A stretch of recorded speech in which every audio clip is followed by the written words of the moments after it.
When confronted with the question, what does the church's leadership say about gay, lesbian, or bisexual orientation, you will find that for most Catholics, the answer appears to be a difficult one to answer.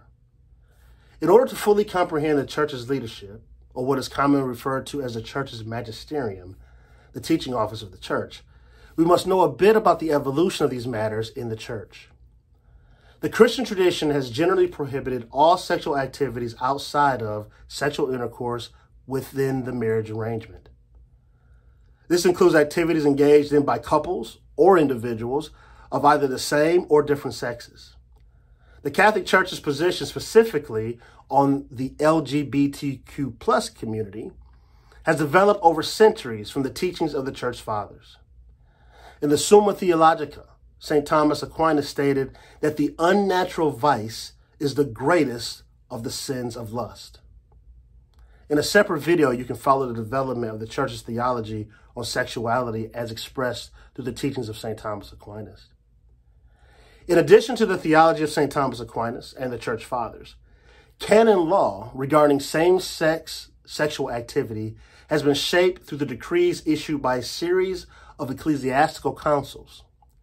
Initially, canons against sodomy were aimed at ensuring clerical or monastic discipline. However, in the medieval period, these canons were widened to include laymen and laywomen.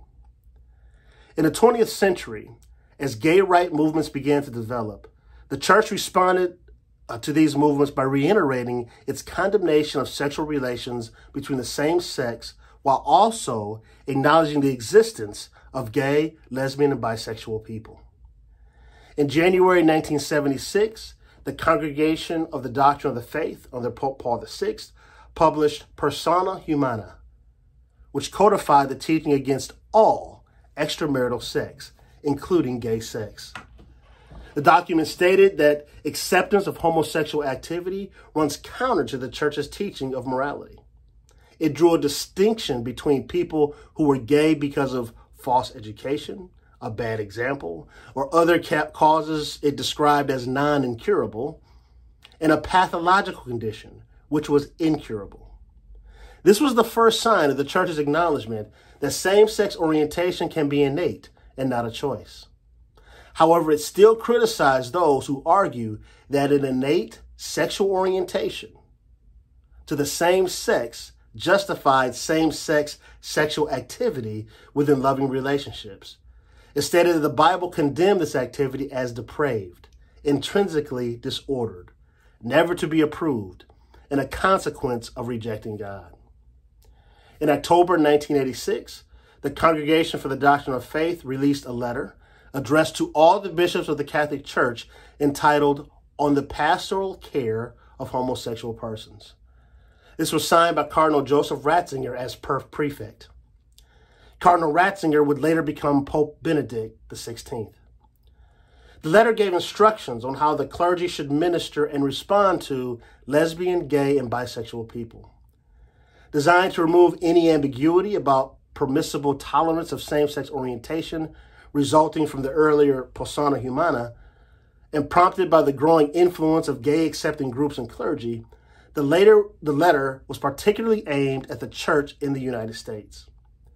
It affirmed the position that while same-sex orientation is not in itself a sin, it is nevertheless a tendency towards a moral evil of sex outside the marriage arrangement, and therefore must be considered an objective disorder. The letter also said that accepting same-sex acts as morally equivalent to married heterosexual acts was harmful to the family and society. The letter condemned physical and verbal violence against gay people, but it reiterated that this did not change its opposition to same-sex sexual activity or gay rights. Beginning in the 1970s, the United States Conference of Catholic Bishops taught that gays should have an active role in the Christian community and have called on all Christians and citizens of goodwill to confront their own fears about homosexuality and to curb the humor and discrimination that offend homosexual persons. The bishops state, "We understand that having a homosexual orientation brings with it enough anxiety, pain and issues related to self-acceptance without society bringing additional prejudicial treatment. In 1997, they published a letter entitled "Always Our Children" as a pastoral message to parents of gay and bisexual children with guidelines for pastoral ministers. Reiterating the church's opposition to same-sex relationships, it told parents not to break off contact with a gay or bisexual son or daughter. They should instead look for appropriate counseling for both the child and for themselves. Gay Catholics, the bishop said, should be allowed to participate actively in the Christian community and, if living chastely, hold leadership positions. Bishops around the world have held diocesan events with the goal of reaching out to gay Catholics and ministering to them. And more have spoken publicly about the need to love and welcome them into the church. Pope St. John Paul II asked the bishops to support, with the means at their disposal, the development of appropriate forms of pastoral care for homosexual persons. Several assemblies of the Synod of Bishops have struck similar themes, while maintaining that same-sex sexual activity is sinful and that same-sex marriage cannot be permitted. In 2018, in a move regarded as a sign of respect to the community, the Vatican used the acronym LGBT for the first time in an official document. Pope Francis has also spoken out about the need for pastoral care for gay Catholics, adding that God made LGBT people that way. In 2014, the Synod on the Family and the Synod on the Family in 2015 concerned themselves in part with accepting and valuing their gay Catholics' sexual orientation and place in Catholic communities without compromising Catholic doctrine on the family and matrimony. The reports of the synods were noted for their unusually mild language towards gay people, such as the lack of use of phrases such as intrinsically disordered. However, they also reiterated the church's opposition to same-sex marriage and suggested outreach towards gay people.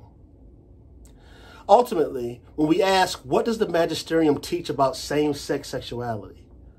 While the pastoral sensitivity for which we seek to answer this question continues to be a work in progress, the church's leadership, just as the church's ideology, is basically this.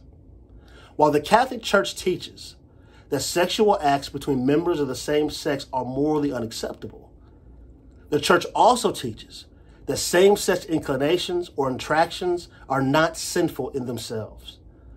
The church recognizes that in a significant number of persons, their sexual desires are deep-seated and that these desires will accompany them throughout their life. Therefore, the church does not endorse an approach that requires all persons with the same-sex attractions to become straight or heterosexual.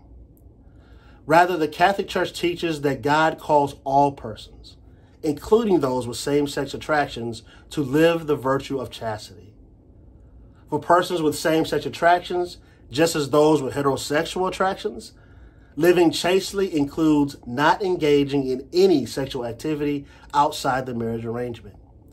Stated another way, since living the virtue of chastity for all Christians involves discipline in choosing not to indulge in certain desires, the church is encouraging all Christians to persevere in this struggle by welcoming God's unending mercy and grace.